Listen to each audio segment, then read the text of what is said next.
All right, welcome back for a final talk of Beercon 2. We're joined by Lennaert, and he's going to talk all about responsible hacking and responsible disclosure. Take it away, Lennaert. Thank you for the introduction, Sean. And I indeed will be talking about ethics in ethical hacking and responsible disclosure. We'll start with an outline of what I will be talking about today, starting with a short introduction. Then I'll go on to why we're having this talk and what ethics actually are, followed by the principles of ethics, 4 different types of ethical theories, and my personal considerations doing responsible disclosure about ethics, and followed by some practical examples to give an idea of what kind of choices you can be making. Starting with my introduction, I'm Lennaert.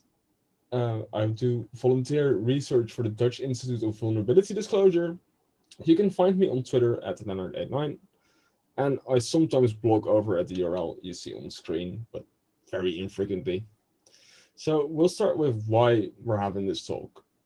And when I pitched the slides or the CFP for this, I spoke about it with Scott McGrady, cybersecurity expert, and asked if it would be interesting. And he went on, I don't even know what 2 of these words mean. So we take it that even though we use the term ethical hacker a lot in our industry, we apparently don't really know that much about ethical theory or ethics in general, really. So we have quite a poor understanding of it, I would say. So that's why we're having this talk, and I'm hoping to give you some tools to make the decisions, to make the right decisions when ethics are in play. And that brings us to what ethics actually are. So they're the moral principles that govern a person's behavior or the conducting of an activity. That's according to the Oxford Languages. And then Merriam-Webster says, the discipline of dealing with what is good and bad and with moral duty and obligation. Note that none of these definitions really speak about legal or illegal, while we use the term ethical hacker often to refer to legal hacking. But according to dictionaries, legal or illegal is not necessarily the same as ethical. So then what is ethical? What are the ethical principles? Well, we'll go on about that. The first one is beneficence, or the doing good to benefit society, do what's right and good. Strive for the greatest amount of good you could possibly strive for. Another principle would be that of the least harm. So when you can't do good, at least do the least harm you possibly could. So minimizing the negative effects. And there are no good choices, try to make the least bad one. Another principle would be respect for autonomy. So that would be respecting the capability of the other, or in this case, the organization you're disclosing to make their own decisions. After all, only they really understand their motivation for having made certain choices, and the way that they might be dealing with your report to them, you might not really understand it and might get frustrated by that. But you have to remember that they know their own reasons for doing what they're doing the best. And you can't know all their considerations or feelings, etc. So respect their autonomy and allow and enable them to make the decision. Do your disclosure, but don't get too upset if they're not exactly going to do what you would want them to do ideally. And the last ethical principle I wanted to talk about would be justice, or doing the right thing, doing the fair thing, and doing it consistently. So good decisions in an ethical dilemma are fair, and it should always be the same in similar cases, in my view. So when you have the same kind of report to 2 different companies, deliver it in the same way. This brings us to different types of ethical theories.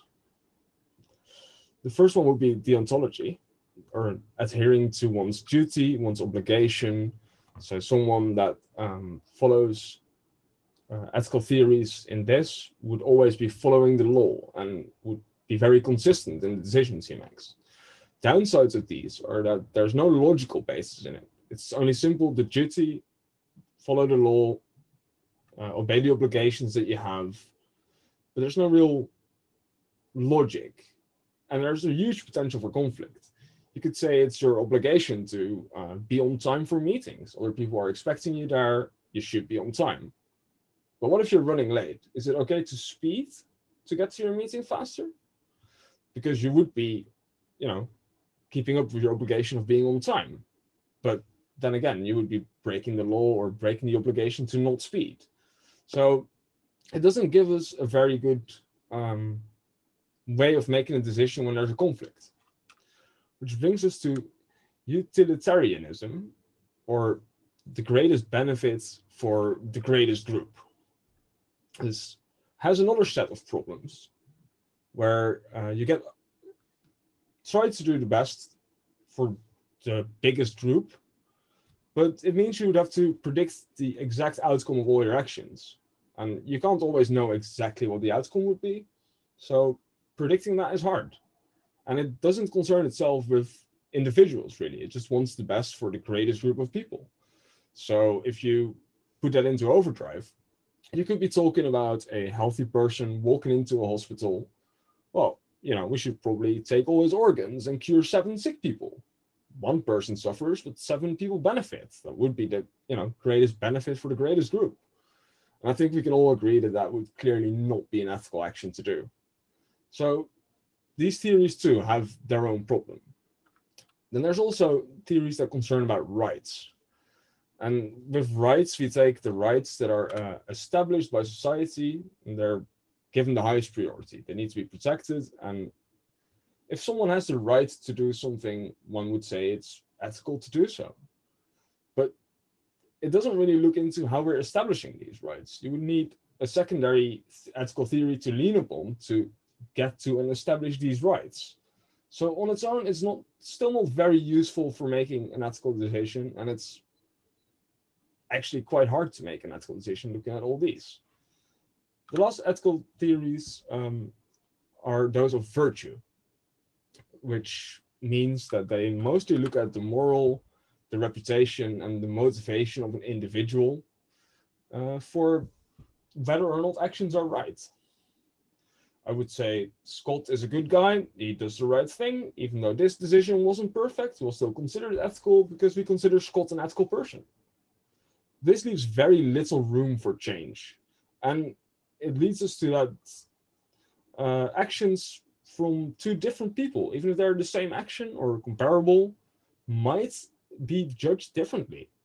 Someone that's known for fraud, you might judge very harshly for filing something wrong. Whereas someone that's known to not be fraudulent and usually do things good, you might let it pass off and say, oh, it probably is an honest mistake. It's the same action, but we're judging vastly different. It also leaves very little room for change. Someone might have done something bad in the past, and then they're still being judged for that. Not considering them to have changed, became a better person, grown. So the theories that fall under virtue are also very hard to consistently make good and ethical decisions. That brings us to how I would personally try to make ethical decisions when doing responsible disclosure or ethical hacking. In my views, your actions should always be proportional. So try to pull only a single database record instead of dumping an entire database when you want to prove something like SQL injection. They should also be confidential. If you hack a target, don't run to a journalist. Disclose it to them and only publish about it after everything has been fixed. And you should always choose means that are least infringing. It's super cool to have code execution somewhere, but you probably want to run something not very interesting instead of popping an entire shell. You probably, if you can have a file inclusion, want to pull a config file that does not really contain sensitive data instead of pulling a password file. And last, I think that everybody has a right to a responsible disclosure. Even if I really dislike someone and think that they're a bad company or a bad person, if we find a bug in a scan or see their IP for some vulnerability, we will still be disclosing to them, considering that everyone has a right to responsible disclosure. Which brings me to a practical case, in this case, a remote code execution in the WordPress Discuss plugin. We had a few options to disclose this, or to scan for it rather. We could check the version. This turned out to be very inconsistent because the plugin needed to be configured in a certain way to allow you to pop the remote code execution on it.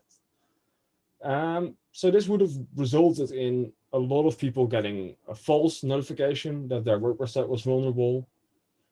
And we decided that that was not what we wanted. So just simply checking for the version of the plugin and notifying based on that was something we did not really consider beyond that point. It would have been really nice because we would have not had to infringe on anything, could have just checked the versions and sent out notifications. So our next option was, are we going to run code? Like, are we going to pop the remote code execution to prove the vulnerability across, well, a few hundred sites in our scans that turned out to be vulnerable to this? We thought about it. We would have rather done something less meaningful. We eventually decided that running PHP info was still code execution. It would still prove our point. And it was the least infringing thing we could think of at that point. So this brings me to the point I made earlier. Is ethical the same as legal? Is, well, running code, remote code execution on someone else's website is probably not legal, I'm afraid. But does that make it unethical? I don't believe so. The goal was to notify them of the vulnerability, not infringe on any of their rights, and to reach greater benefits of protecting all the users of their sites. So we considered it to be ethical in this case to run a simple PHP info command on the servers and then notify website owners with proof, hey, look, your plugin is vulnerable. You probably want to update this because their users, their info is at risk. Another practical case, and this is probably one that most of you would have seen, is the one of DI and Giggle. The good old Giggle HQ has a security team. We don't need random Twitter people. Their disclosure was, in my view, absolutely ethical. They did the right thing by warning Giggle. There's just a lot of info on that app, and it's really sad to see how the researchers were treated after trying to disclose initially. Not sure if a Twitter DM is really the best way to reach a company, but that's what they had to work with. And well, things went quickly south from there, from reaching out privately on Twitter to being ignored, to sending a quite public reminder to, yo, please check your DMs, and leading to all the researchers and the company account being blocked on Twitter by Giggle. Which posed the question, how ethical is it to poke at something that no one really asked you to poke at? And that's a tough call because, you know, it's their app, it's their platform, you're going to poke at it unasked. Is that ethical? I think it can be defended by the greater good for the greatest amount of people, because a lot of innocent, unknowing, well-meaning users will be using the application, and they won't quite be able to, you know, judge if it's safe to do so, if their information is stored safely, whereas a researcher will be able to judge these things and, you know, help make the users more safe. So in that view, I do think it's ethical to do, but I can definitely see, you know, they're being asked questions of, hey, if there's no obvious bug bounty program or other thing giving you the rights to poke at it, it can be viewed as unethical. One of the things that DI wrote on their blog of the write-up of the case that I found very interesting was, denial is not uncommon when trying to disclose. Well, this is very obvious. We're used to being ignored and even getting some pushback, but ultimately we feel it's our responsibility to persist and ensure the personal data of users is protected. So it seems they are thinking along the same ethical lines that I was of, you know, protect the users even if the company might not want you to do so. And last but not least, I have a sort of small personal situation. This has been running for about 6 months now that I pulled the image that you see from our website. It's their source, which is leaking with a nice array of hard-coded passwords. If you recognize this code, please do answer my emails. It's quite a sensitive site. It stores a lot of information users probably don't really want to see out in the public. They have no clear way to report this. They don't have any social media. I can reach out to them. All they really have is their customer service, because they would like to take your credit card, and the customer service is probably quite helpful if you're having payment issues. I mean, I'm sure they're happy to take your money, but they don't seem quite happy to answer emails about, hey, your site's quite broken. So customer service will not give me any technical contact details. Just like tells me it's impossible to put you in touch with anyone technical. We can't do that. So I eventually decided to disclose my report of what was going wrong directly to customer service, which is not something I'm a fan of, because they're clearly not the people that are going to be able to do something about it. But nothing happens. I have no idea if they even passed it on to someone technical or not. I just never got an answer on that email. So as an exercise for the audience, we're now 6 months later, and I'll leave it up to you what I could potentially do about this one, because I can't find people to listen to me. Should I just publicly disclose and see it burn? I wonder what you guys think might be the right way to go about this. And as a final slide, do you have any questions? Please ask them. And I want to say a big thanks to the beer farmers, sponsors, mentors, and everyone else making this possible. Thanks, Lennaert. Awesome talk. Something I'm quite passionate about, because I've experienced very much similar things that you've talked about. And often I think responsible disclosure can be both rewarding and extremely frustrating. So I actually had a question. But before I do ask it, there is a question from B. What's your take on platforms which we're using and we find to be vulnerable and later try to disclose to companies? Would that be ethical? If so, why? And if unethical, why? I think it's definitely ethical if you're using a platform to disclose to them. I think if you put it out on the internet, then you're just asking for it to be poked at, like someone's going to do it. So if you're using the platform and you see a bug somewhere, I would absolutely encourage you to disclose it to them. Like, write a good report, be as clear as possible in what you think is happening and the steps you took to reproduce this issue, and hope they would listen. I mean, for me, it's if it's on the internet and someone's going to poke at it, and I think that's okay. I mean, that's a good way to look at it. It's not like the attackers are going to go, oh, it's on the internet, I don't own it, so I'm not going to poke at it. No, I really like the old mantra of that's out of scope, said no attacker ever. Exactly. So I had a question. It kind of relates to that issue that you had. I'm fully on board and aware of full responsible disclosure, but do you feel that there comes a point where you've given them enough opportunity to address the issue and they're still ignoring you, that possibly going to the social media might help?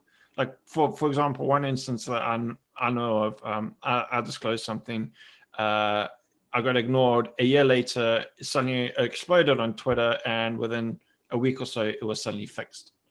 I think going on social media for your disclosures is generally quite bad, because, as I said, I think disclosures should be confidential.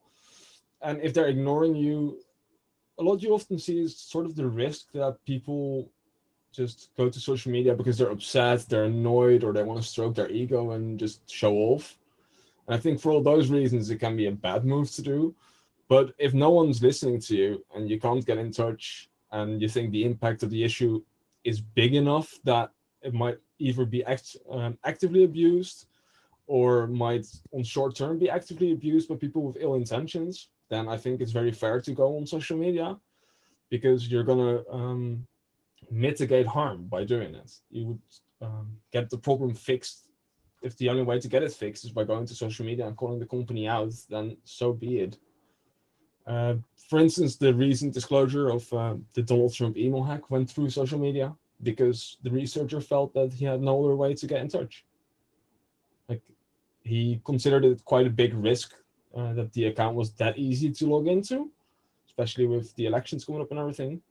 And the consideration was, okay, if I do nothing, then something potentially bad can happen. And what's then the only way to get attention for this? Well, go onto social media. It's sort of the same thing the guys from DI did when disclosing to Giggle.